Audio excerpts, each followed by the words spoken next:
Hi, my name is Trina Renee Johnson, and this is my story. On August 18th, 2017, it was one of the happiest moments of my life. Not just my life, but my husband's life as well. We found out that we were pregnant. My husband and I, when we got married, we didn't want children right away. We wanted to enjoy each other. We wanted to get to know each other before we brought a child into the mix. We wanted to develop our marriage and build, and build on that and build on our relationship. So we decided to wait. Well, when 2017 hit, we just decided to take caution to the wind and say, you know what? We just gonna let God be God, and if it happens, it happens. And when it happens, it happens. But we're gonna let God be God. And God proved Himself to us. August 18th, I went, took a test, took one test, and was like, okay.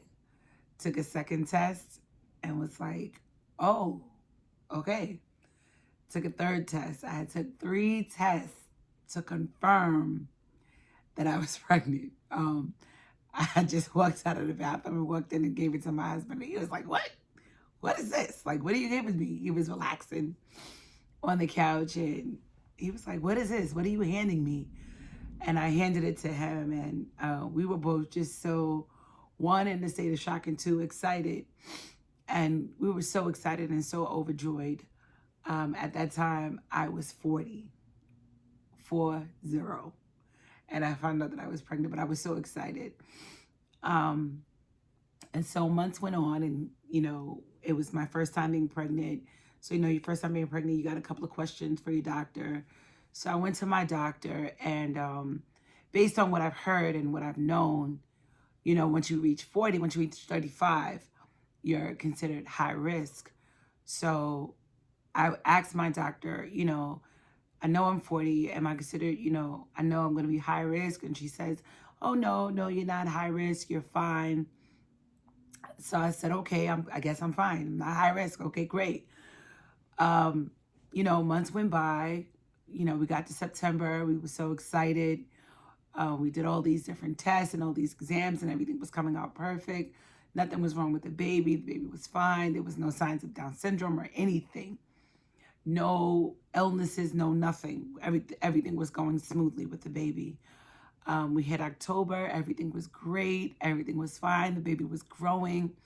I began to feel the baby kick and turn and do all kind of movements. And then we found out that the baby was a girl. And we came up with a name. Her name was Victoria Monet Johnson. And we were just so excited and overjoyed. And then we get to November. Everything was going great. And the week before Thanksgiving, I had a doctor's appointment. And I went to the doctor's appointment. The doctor checked the heartbeat. Everything was great. The baby's heartbeat was pumping. She was moving. She was moving around. Everything was great. We get to the week of Thanksgiving, and it's my mom's birthday, the week of Thanksgiving. Her birthday's the 24th, so we're celebrating. We go out to dinner the day after Thanksgiving, which is on a Friday. It was the 24th of November. And I had noticed I was going to the bathroom and peeing a lot, and I'm like, what the heck is going on? Why am I peeing so much? I know I drink a lot of water, and, peeing during pregnancy is normal, but this was just a little different. And I felt like I was having leakages or whatever. So I was like, I don't know what that is, but okay. I woke up the next morning, which was a Saturday morning, and I went to use the bathroom. And when I went to use the bathroom, I went to wipe myself, and there was blood. And I came out, I told my husband, I think we need to go to the hospital. He rushed me to the hospital. I got to the hospital. I told him what was happening. They had me sit a little bit in the emergency room, and then they took me up to the labor and delivery floor. So I went up there, and the doctor came in and she checked me, and no bedside manner whatsoever. Just came out and said, oh yeah, I'm sorry to tell you that you're losing your baby. Your baby's pretty much gone. You're losing the membranes, and there's nothing that we could do. I'm sorry. And within that minute, it felt like the world had stopped. Everything was moving in slow motion. And I said, wait, what did she just say? I don't know what's happening. Like, I wasn't getting it. And she's like, you're losing your baby. Your daughter is, I'm sorry. There's nothing we could do. Um, I immediately started to cry. I started screaming. I didn't know what to do. My husband was standing next to me. As she's giving us this information, my husband begins to lose his balance and begins to, kind of faint a little bit. So they got to tend to him. And we're like, what? I'm like, wait, what? What is happening? So we get on the phone. We call my mom. We call his mom. I call my girl, Denise Newman. And she gets to the hospital within like 15 minutes of me calling her. She was actually on her way home from work. And I'm screaming and I'm crying in the phone. And she walks in, she gets there, she walks in the room. Another doctor comes in and she has bedside manner. And she just begins to explain to me what's happening and said, unfortunately, you're losing your child. And I was like, what? And all I could do was scream to the top of my lungs. Then I kind of like started getting myself together, grabbing my composure, getting my composure. So I did. They took me upstairs to a room. They connected me to all of the machines and everything. My nurse, her name was Mary. And she was a sweetheart. She was amazing. She was absolutely amazing. She tended to me. But the whole time I was there, the tears would flow. But as the tears would flow, I would just say, God, I thank you. Don't ask me where that came from. I'm a worshiper. So it was there. All I could say was, God, I thank you, in the midst, even while I was laying in the bed. And then it went from, God, I thank you, to why me?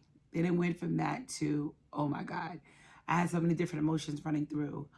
Then they came and then they told me that I would have to deliver naturally.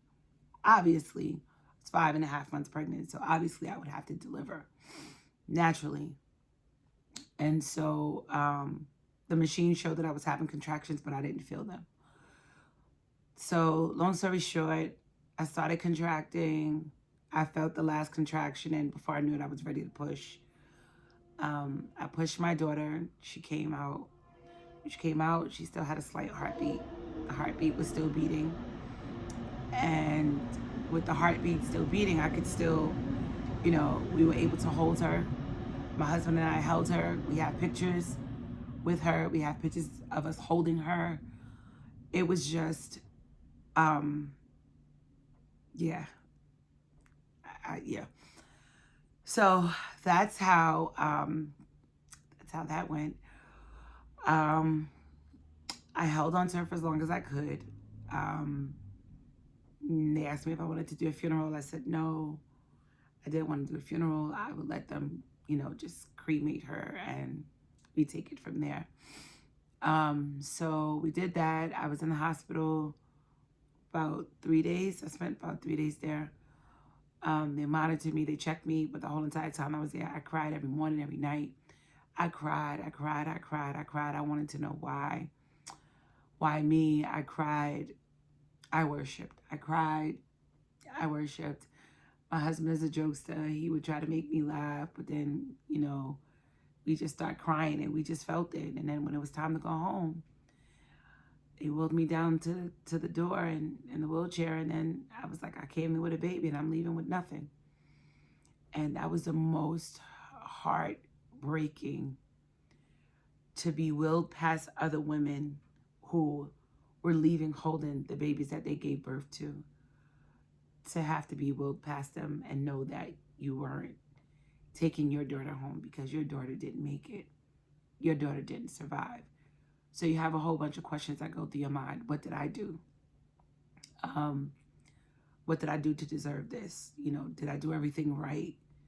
From there I went to see my doctor and she was just even astonished. She had no answers. She didn't know. But the whole entire time I kept feeling like, I asked you these questions. I asked you if I should be checked. The week before, they didn't even check my cervix. They did come back and tell me that I had an incompetent cervix, which is how I lost my daughter. That's what they told me. And to fast forward a little bit, so I went through that. I was out of ministry, ministering for a few months. I jumped back into ministry, right? Because that's what we do, right?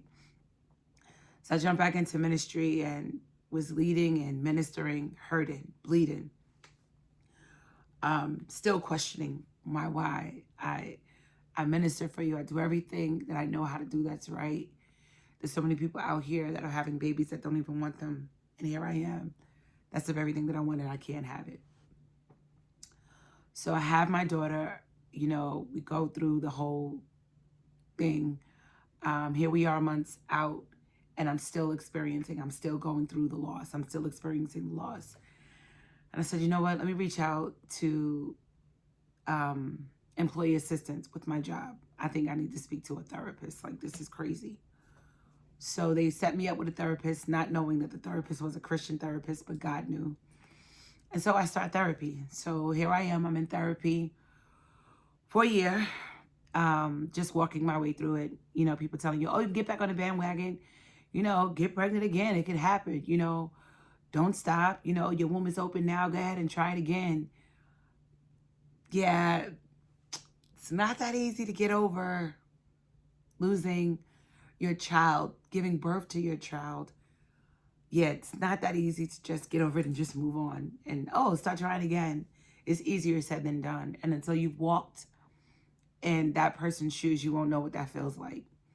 So here we are. We went on, 2018, and I'm like, okay, word of the Lord comes again. All right, I see a baby, and I'm like, yeah, okay. Get the word again in 2019. Okay, there's a baby that's coming, and I gravitate to the word, and this time I'm holding on to it for dear life because I'm believing that God, this is it. Yes, this is my time. This is it. It's going to happen. And so I'm believing and I'm trusting God, and I'm holding on to that word. Fast forward, I grab the word, I gravitate to it, I hold on to it.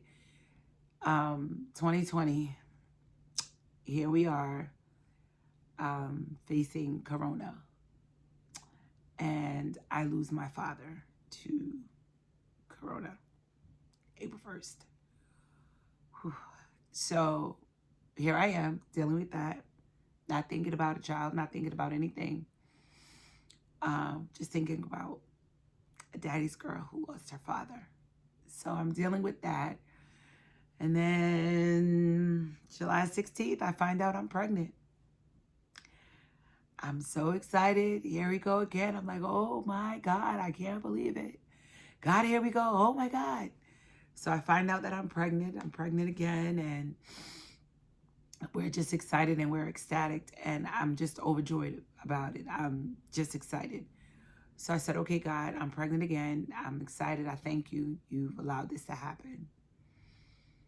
Well, I find out 3 weeks later that they're not liking the way that the sack looks. Oh, we don't know. We're not liking the way this is going, the way this is looking. And the whole time they're saying that, I'm like, but I believe God. I trust God. I know what God said. So I take God at his word and I'm like, okay, God said it and that's it. So I'm, holding on to my faith and rubbing my belly and praying over my child like I did the first one. Praying and praying and praying and praying and praying and believing God and trusting God. So about August, I want to say about the 15th or somewhere in there, I found out that there was no heartbeat, the baby, and they were scheduling me for a DNC to remove the fetus because the fetus was no longer living. So here I am, once again, facing another loss, a loss of another child. Where is my promise? This is not what you promised me, was what I kept saying. This is not what he promised. He told me that I would bring forth a child and I would raise my child. This is not what this is not it. And then to make matters worse, they scheduled me for DNC, then they changed it again. They changed my date. My date got changed to 3 weeks out. So I'm sitting here holding on to my baby that is in my belly, that doesn't have a heartbeat, It's not breathing. And I have to hold on to my child for 3 weeks, walking around as if nothing is wrong, as if I'm not walking around with a dead fetus on the inside of me for 3 weeks. Because due to COVID, I had to wait to be able to go in to have a D&C. I can't explain what that feels like. I can't even begin to put that into words. But yeah, that's the worst part of this second go round. That's the worst part of it.